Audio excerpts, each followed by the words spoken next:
Dans une maisonnette de village vivait une petite fille qui n'avait plus de maman. Son père, qui était déjà assez vieux, se remaria, mais il ne sut pas bien choisir. La nouvelle femme n'était pas une vraie maman, c'était une marâtre. Elle détestait la petite fille et lui parlait durement. Elle lui faisait balayer la poussière du chemin pendant l'été et la neige pendant l'hiver. Mais elle avait beau être méchante, la petite fille restait bien propre, ses yeux bleus, brillants, et ses cheveux blonds, bien coiffés.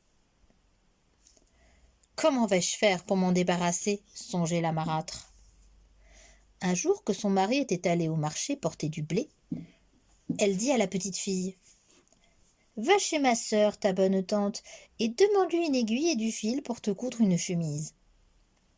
La petite fille mit son joli fichu rouge et partit. En route, comme elle était fine, elle se dit: J'ai une bonne tante, c'est vrai, mais qui n'est point la sœur de ma marâtre. C'est la sœur de ma vraie maman. J'irai d'abord lui demander conseil. Sa tante la reçut avec un grand plaisir. Tante, dit la petite fille, la femme de mon cher papa m'envoie chez sa sœur, lui demander une aiguille et du fil pour me coudre une chemise. Mais d'abord, je suis venue te demander, à toi, un bon conseil. Que tu as bien fait, dit la tante, et que tu es fine. La sœur de ta marâtre n'est autre que Baba-Yaga, la cruelle ogresse. Mais écoute-moi, il y a chez Baba-Yaga un boulot qui voudra te fouetter les yeux. Noue-le d'un ruban. Tu verras une grosse barrière qui grince et qui voudra se refermer toute seule. Verse-lui de l'huile sur les gonds. Les chiens voudront te dévorer. Jette-leur du pain. Enfin, tu verras un chat qui te crèverait les yeux. Donne-lui un bout de jambon. Avec du courage et de la gentillesse, tu seras plus forte que les méchants. Merci bien, ma tante, dit la petite fille. Elle marche, elle marche, elle marche. Enfin, elle arrive à la maison de Baba-Yaga. Baba-Yaga était en train de broder. Bonjour, ma tante. Bonjour, ma nièce. Ma mère m'envoie vers toi te demander une aiguille et du fil pour me coudre une chemise. Bon, je m'en vais te chercher une aiguille bien droite et du fil bien blanc. En attendant, assieds-toi à ma place et brode. La petite fille se mit au métier. Baba-Yaga avait brodé une très jolie fleur en soie rouge et jaune. La soie en était si luisante, les couleurs si vives que cela paraissait bien étonnant dans la maison d'une ogresse. La petite fille demanda à la fleur: Que fais-tu, toi qui es si jolie dans la maison de Baba-Yaga? Je suis prisonnière, dit la fleur. Veux-tu me rendre la liberté? Oh, je veux bien, dit la petite fille. Alors, défais soigneusement un à un tous les points. La petite fille se mit à défaire les points. Elle soulevait la soie avec son aiguille, sans gâter l'étoffe. Doucement, doucement, disait la fleur. Merci bien. Enfin, il ne resta plus sur le métier qu'une trace de fleur, marquée en tout petit trou d'aiguille. La petite fille était bien contente. Soudain, elle entend Baba-Yaga qui dit à sa servante dans la cour: Chauffe le bain et lave ma nièce soigneusement, je vais la manger pour mon dîner. La petite fille tremble de peur. Elle voit la servante qui entre et apporte des bûches et des fagots et de pleins seaux d'eau. Alors, elle fait un grand effort pour prendre une voix aimable et gaie et dit à la servante: Eh, ma bonne, fends moins de bois, et pour apporter l'eau, sers-toi plutôt d'une passoire. La servante éclate de rire et répond: Vous avez bien de la propos, ma belle, et quel joli fichu rouge. Il est pour toi, dit la petite fille. La servante, toute joyeuse, courut serrer le fichu dans son armoire.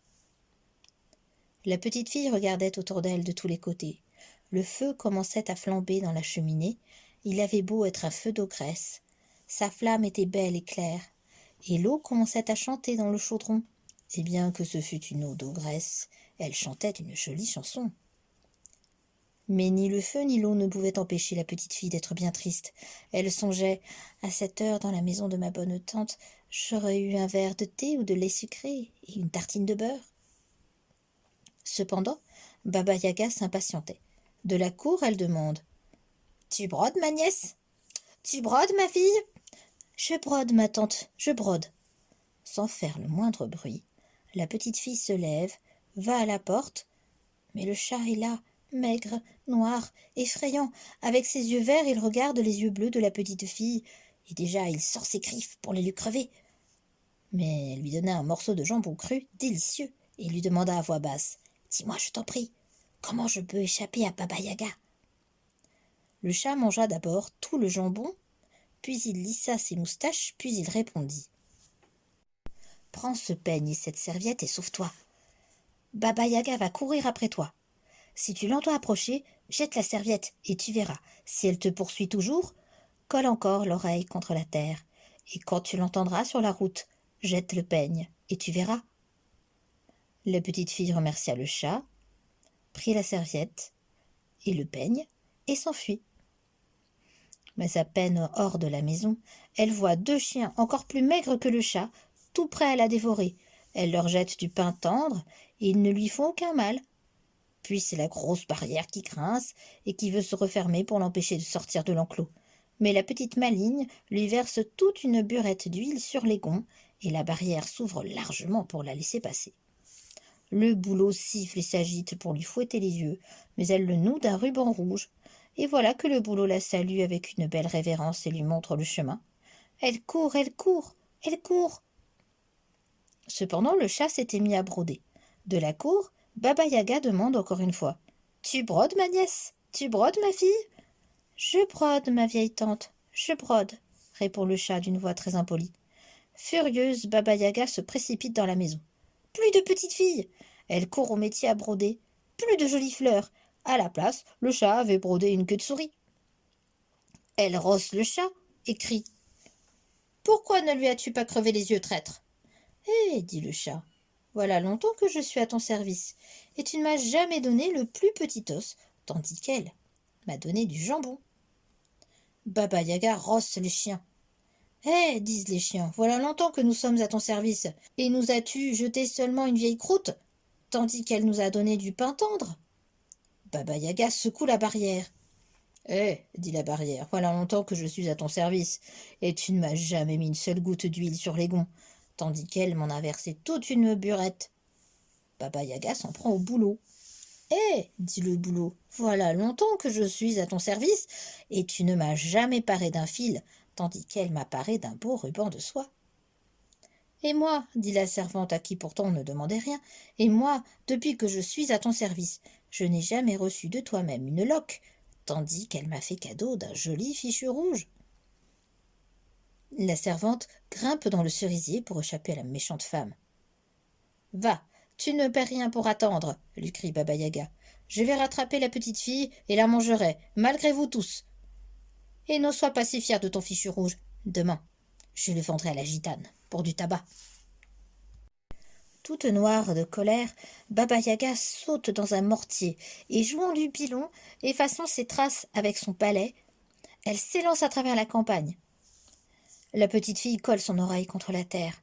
Elle entend que Baba Yaga approche, alors elle jette la serviette, et voilà que la serviette se change en une large rivière. Baba Yaga est bien obligée de s'arrêter.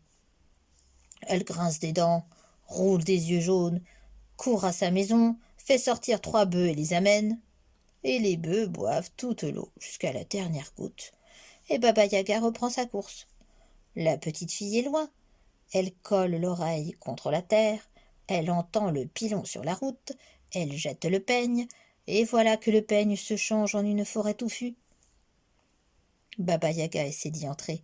Impossible, elle veut abattre les gros sapins à coups de dents, mais elle se brise toutes les dents, si bien qu'elle ne peut plus à cette heure manger de petits enfants, ni même de poulet. La petite fille écoute. Plus rien. Elle n'entend que le vent qui passe dans les sapins verts et noirs de la forêt.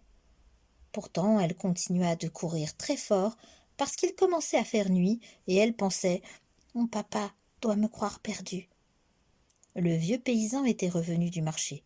Il avait demandé à sa femme « Où est la petite fille ?»« Qui le sait ?»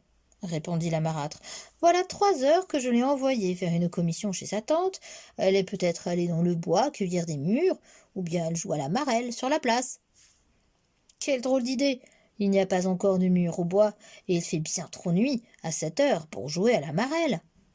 Enfin, la petite fille, tout en courant, les joues plus roses que jamais, arriva chez son père. Il lui demanda: D'où viens-tu, ma gentille? Ah, dit-elle, petit père, ma mère m'a envoyée chez ma tante chercher une aiguille du fil pour me coudre une chemise. Mais ma tante, figure-toi, c'est Baba Yaga, la cruelle ogresse. Et elle raconta toute son histoire. La marâtre, qui se tenait cachée, l'entendit et vit combien l'homme était en colère. Elle eut si peur qu'elle se sauva, très loin, et on ne la revit jamais. Depuis ce temps, la petite fille et son père vivent en paix. J'ai passé dans leur village, ils m'ont invité à leur table. La nappe était bien blanche, les gâteaux bien frais, et leur cœur content.